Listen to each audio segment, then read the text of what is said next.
Everyone, in this video we are going to learn how we can connect our virtual router to our physical computer. If you see, I am here in the EVENG. I will take like virtual router. I will give any name you can give. I create one lab here. I give any name. You can give any name. I give virtual router. Just click here and you can see this is the Cisco router. Select any router here. Name whatever name you want to give. Example, you want to give R1, keep as it is, or if you want to add the slot, you can add here and then click save. So you have one router here. Right click and go here network, and here select this cloud 0 management cloud. Okay, and here you can write internet, or you can write here my PC we can say my physical PC. So I taken this one. Now I will take this, I will connect to the router F0/0. I will connect it here. Okay, so this is my physical PC. If I want to connect this virtual router with my physical PC, I will go to this management cloud, that is cloud 0. Now I will power on this router. So I will power on the router. After that I need to assign the IP. I need to assign the IP same subnet what we have here, then only they can connect. Or go to this interface F0/0, enable the DHCP here. So automatically they will get the IP from this my PC, because this cloud 0 is having DHCP server also. So let me take the console of this router, and here what I will do, I will do the DHCP here configuration.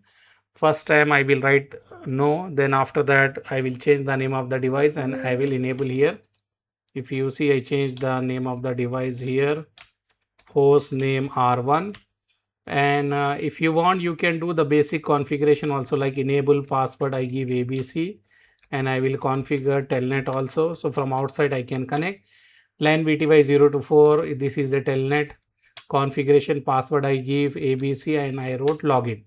Okay, this is a Telnet configuration I done here.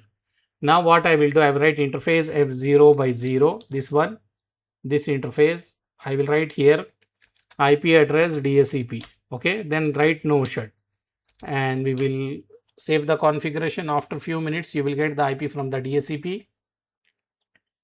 You can wait for some time and you will see here show IP interface brief. Here you can see this interface F0/0 we put for DHCP, and you can see you get this IP from the DHCP. Okay, if you want to cross check again, write show IP interface brief, and you can see you get this IP from the DHCP. Automatically you will get the IP from this cloud, and also you will get one default route also towards that cloud. If you write show IP route, you can see you have one default route with the high AD value here 254, and here you can see 192.168.17.2 will be the gateway. That is our EVNG IP here in the cloud. So that one no problem for us. It is having default route, you get the IP. Now you can open the PuTTY here. If you have PuTTY software in your computer, open the PuTTY and go. Already we configured Telnet and put the IP, whatever the IP you get. Here you receive this IP, so you can copy and paste, or you can type the IP and here select other and Telnet and click open. So you can see I'm able to access this virtual router with my physical computer. They are asking me the password. As we put the password is ABC, I will write enable and enable password here. You can see I am writing show IP interface brief. So we are getting the status here. You will not see the log messages. If you want to see the log messages, then write terminal monitor. Then after that you can see log messages. Like here, see this log messages is coming. Before you cannot see here. You need to remember, whenever you are doing the Telnet or SSH, the device, whenever you are connecting any device with the remotely with the Telnet SSH, you will not get the log messages if you want to see, because log messages are very important for troubleshooting purpose. So you need to remember, if you are not getting log messages, then what you can write, you can write terminal monitor. After that you will get the log messages. Example, if I create here loopback 0 here, you can see you will get the log message saying that one, this loopback 0 is created and it is up. If I did not write this one, you cannot see that one. So if you are doing any troubleshooting, you are asking technician to remove the cable from some port of the switch or router and connect again, and you are saying you are not getting the log message, maybe he is removing the cable and connecting the cable to the other router or other switch. That is not there. That is not the thing. You need to put this one. Whenever you create the new session for Telnet or SSH, you need to write this one, because if I close this session again, I connect again, you cannot see the log message until I write this one. If you want, I will close again this session and let me go again. I will open the putty here, putty software again, and I will create again the session. Here I will click the Telnet, and whatever the IP you have, if you see what IP, this IP you have, so you can copy and you can paste here. And already we selected here, and you can see here you have the log. You are able to log in. You write enable password, and you go in the global configuration mode. If you go to the loopback and write you shut loopback 0, you don't have any log messages. If you write here, but you can see console here, you are getting, this is a console. This one is console, which we are opening by directly by clicking on that one, that is console.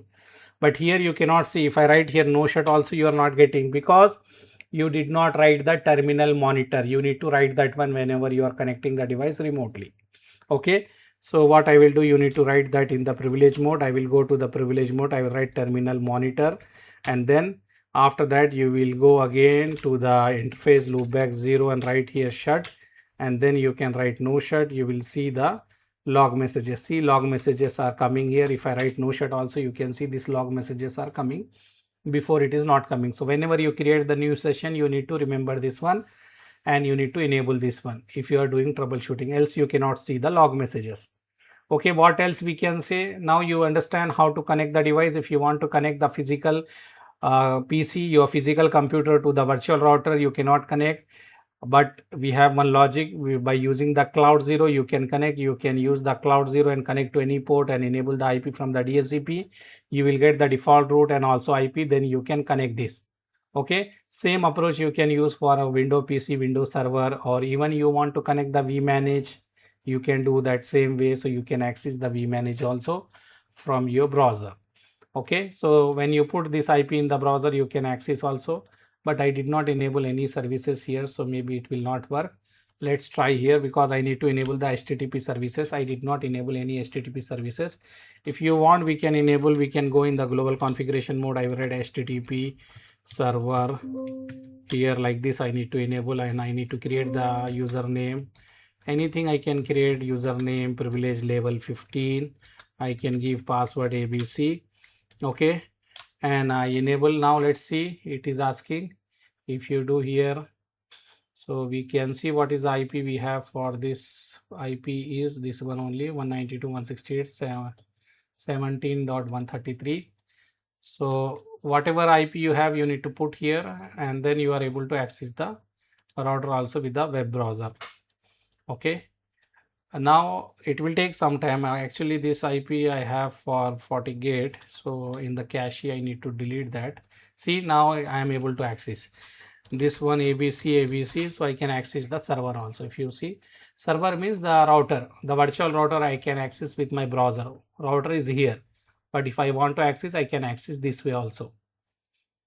When we have this connected with the cloud 0, and here same subnet IP, then you can access your router with the browser also.